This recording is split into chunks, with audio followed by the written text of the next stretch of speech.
Hey, I'm Brandon from Zaid Comics, artist and co-creator on Magic Cop, which is out on demand right now on Indiegogo, and I'm just one half of the two best-looking brothers in all of comics. And today we're doing another movie poster breakdown where we take a dive into a movie poster and take a look at it from a graphic artist perspective. So let's see what we have for today. So we are looking at the newest release poster for the Birds of Prey movie that's coming out in February. And I gotta tell you about this poster. This is not a good poster.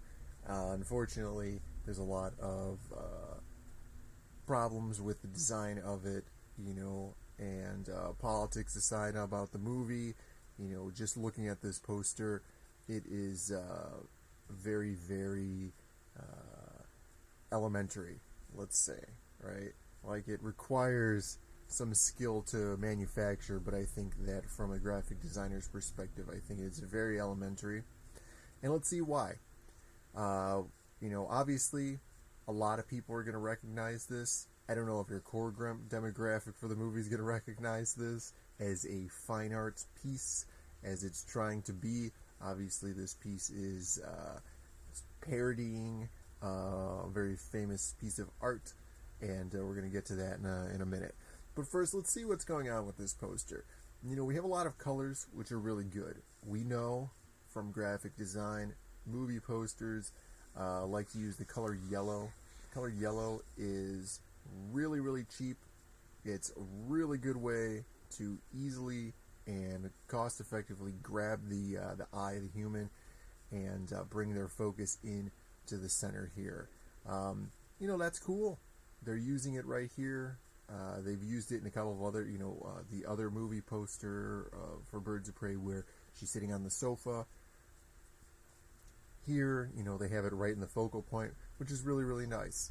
The blue, a blue background like this is really good. Here's the thing though, the blue, is always really nice to have on a movie poster such as this, especially if you're going to do it's like such a washed out background like this. But here's the problem, is that they're not doing it intentionally. They're doing it because of what they're parodying, which we'll get to in a second. We gotta have some elements down here of like this round shape. Could be used in a lot better way. I think that, if you were going to do this character, you would want this a little bit larger because you'd want to kind of have like a round containment unit that would lead your eyes around the poster. This here down here is really low and doesn't really do anything for the eye except for, create this kind of spot in the background. And then here's the thing. Because there's really not much going on down here, this is why there's this little gopher thing and these grenades and stuff like that. They know the problems with this poster. However, I think they're trying to force the parody in there so much that they're not using the proper graphic design techniques that you would need to do. Another huge problem with this poster is these hot dogs. These hot dogs are way too bright, and they have this white outline around them. I feel like they're drawing the eye too much away from the focal point of the poster, which is here. Every time I look at this poster, my eyes go directly to, what the hell are these things? And why are they here? Because they're way too bright. This woman here is causing a problem, as well as these women. So these women in the top left are creating a line set, which is good because you really want to be able to guide the eye.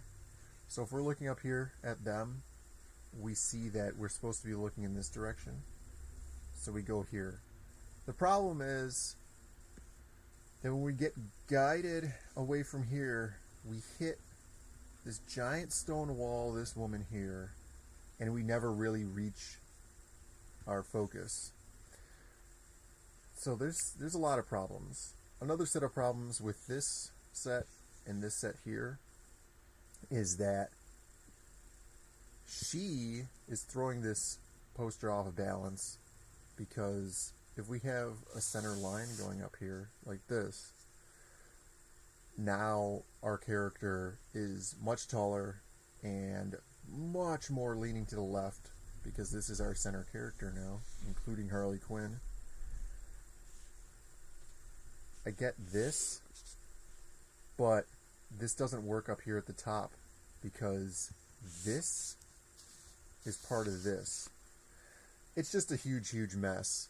And then another problem is these characters here don't match the weight of this side of the poster, especially with this guy. Alright, so we had a lot of criticisms about this poster. You know, they're trying to do some things. You know, I don't know what they have going on in their head. I can only assume, this is a big assumption here, that they're really, really trying to drive home this parody. And is it worth it? No, it's not worth it, because it's the stupidest idea ever. Look at this. So here we go. We have the classic masterpiece, The Birth of Venus, here on the left. And then we have this horrid Birds of Prey movie poster here on the right. Let's look at these things and compare. So we have the angels, and we have these guys over here that could be, you know, our angel analogs. She doesn't have the diamond sitting woman sitting on her shoulder. We have the giant seashell. Here we have a giant seashell or something. She doesn't have a little gopher. We have the woman in the robes. You can see here, very similar robes. We have a lot more vibrant colors here on the right. Now that's good for a movie poster, you know, get some vibrant colors going on here. I like that this poster is not simply photographs on this one. I think that's really, really smart. I think that's a really good design choice. I always like that. You know, it's a personal choice, obviously, because, you know, my opinion is just like, I really enjoy these painted style movie posters, you know, but they did that not because they wanted to do that. It's really because they were trying to do like this painting style. All right, so we have this tree. We have the trees up here. And then, let's clear all this out. We have these nice flowers floating in the background. What do we have over here? Oh, we have hot dogs that are cut out of a magazine that are put onto the field here. All right, so here's the problem. You can do this, right? This would have worked. However, this poster is a landscape and this poster is a portrait orientation. So that's the problem. So like these guys need to be shrunk down and moved over here to fill this area, which leaves us with a huge dead space here. This woman has to be shrunken down and everything pushed into the background by the interest of leading with your main protagonist. You have to leave her as large as possible in the center. And that's what we have going on here. And, you know, it could be done. Maybe let's blow these characters up, right? We're going to enlarge them. They'll take up this whole area here.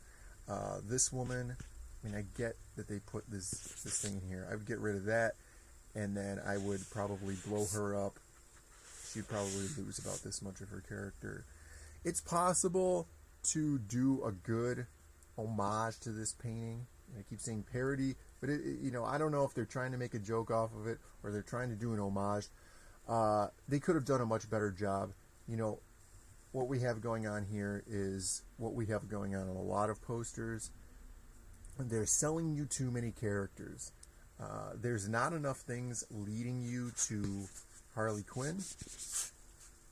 And the reason why I would guess that is because they want you to look at these other characters' faces and see that there's other things going on in this poster. Is that smart? I don't know. I think that, you know, they're really trying to drive home that, you know, there's more characters in this movie than Harley Quinn. Hey, if that's the case, don't put Harley Quinn on your poster. I think that's that would be a smart thing to do. Or make one where everybody's the same size, or, you know, showcase another character, something like that. So, you know, from the perspective of a graphic designer, there's some elements of this poster that are nice. There's a lot wrong with this poster, and I believe it's because they're forcing the homage, which is never good. You know, if you're trying to... let's look at this from this perspective. You make a good movie, and then somebody wants to make a funny homage parody version of it. What do you end up with? You end up with some, you know, ridiculous, outlandish, something like a superhero movie, or Not Another Teen Movie, or something like that, you know. And that's literally what we have going on here with this Birds of Prey poster. You know, this beautiful piece of art here on the left, and then we have this kind of, you know, trashy, thrown together, haha, look at how funny this is going to be, people are going to love this. We got a lot of those moments in this poster. And it's really unfortunate because, you know, I know what they want, you know, a lot of movie people, movie producers, everybody that works on productions, these things, you know, they want their movie to be really good and looked at in a really good light. And it's a shame that, you know, your production company would do something like this. From just the standard perspective, you know, we have big title. It's in white, very easy to read. We have these yellow text down here, which I gotta tell you, in the movie theater, it's really, really hard to see what's going on here. Generally, because it's on a light colored background. Here, it's pretty easy to read. Usually, I believe on the other poster, it was a yellow background with pink, which was very, very hard to read. Here we have the classic stuff down here, big date, only in theaters, just making you have to go to the movie theater to see this. So, I don't like this poster from a graphic design standpoint. One, because it has a lot of problems, and two, because I know what they're trying to do with this guy over here, and, you know, it doesn't make me happy from an artistic standpoint, because, you know, you can't mess with the great masters. So let me know what you guys think in the comments, how you feel about them doing this homage to this poster, and would you have done it any differently? Let me know, because that would be really interesting, because I would really like to know how you guys feel about that. That would be awesome. So as always, make sure you guys go to zadecomics.com if you guys want to check out our comic book Magic Cop that's on Indiegogo right now, and you guys can sign up for my Patreon and help out my art by going to patreon.com/ZadeNinja. All the links are in the description below. As always, thank you for watching, and we'll be back next week with another movie poster breakdown. See you guys later.